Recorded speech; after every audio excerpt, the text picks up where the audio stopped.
तुकाराम महाराज जी की कथा सुनेंगे।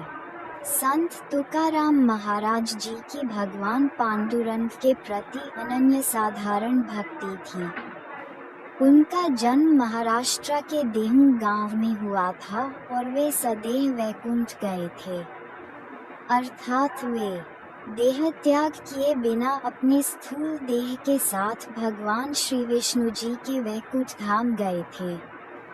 उनके वैकुंठ गमन की तिथि तुकाराम बीज के नाम से जानी जाती है। आज हम उनके जीवन के कुछ प्रसंग सुनेंगे। संत तुकाराम महाराज जी का परंपरा से सावकारी का व्यवसाय था। एक बार उनके गांव में सूखा पड़ गया था। तब लोगों की दीन स्थिति देखकर उन्होंने अपने घर का सारा धन गांव के लोगों में बांट दिया। कर्ज के बदले में लिए गए लोगों की भूमि के कागज उनके पास थे, वो उन्होंने इंद्रायणी नदी में बहा दिए और लोगों को कर्ज से मुक्त किया। लोगों में धन बांटने के बाद वे विरक्त हो गए। उनकी घर तथा संपत्ति में से रुचि पूर्णतः नष्ट हो गई। संत तुकाराम महाराज के गुरु थे सद्गुरु बाबाजी चैतन्य। एक दिन उन्होंने तुकाराम महाराज जी को स्वप्न में दृष्टांत देकर गुरु मंत्र दिया। पांडुरंग के प्रति असीम भक्ति के कारण उनकी वृत्ति विठ्ठल चरणों में स्थिर होने लगी। आगे मोक्ष प्राप्ति की तीव्र उत्कंठा के कारण तुकाराम महाराज ने देहू के निकट एक पर्वत पर एकांत में ईश्वर साक्षात्कार के लिए निर्वाण प्रारंभ किया। वहां 15 दिन एकाग्रता से अखंड नाम जप करने पर उन्हें दिव्य अनुभव प्राप्त हुआ। बाद में उन्हें भजन और अभंग स्फुरने लगे। उनका एक बाल मित्र उनके बताए प्रवचन अभंग लिखकर रखता था। तुकाराम महाराज जी अपने अभंगों से समाज को वेदों का अर्थ सामान्य भाषा में सिखाते थे। ये बात बाजू के वाघोली गांव में रामेश्वर भट्ट नामक एक व्यक्ति को चुभ रही थी।